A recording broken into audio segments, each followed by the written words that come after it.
Bismillahirrahmanirrahim. Assalamualaikum. Baik, jadi macam mana cikgu nak hantar kerja ke classroom? Cikgu buka balik kita punya classroom.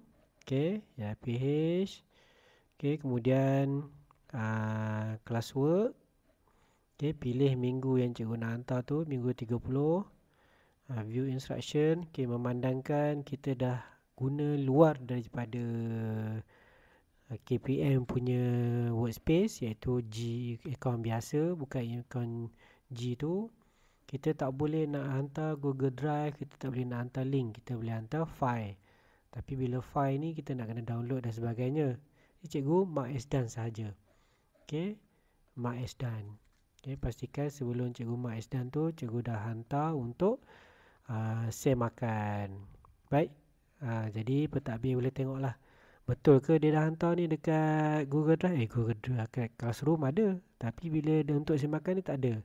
Jadi tak boleh. Cikgu dah hantar untuk share makan, pergi ke Google Drive, cikgu tekan mark as done saja. Okey, boleh cikgu. Mudah saja. Semoga penggesian semua ini bermanfaat dan memudahkan untuk cikgu-cikgu buat page lah. Baik, terima kasih semua. Assalamualaikum.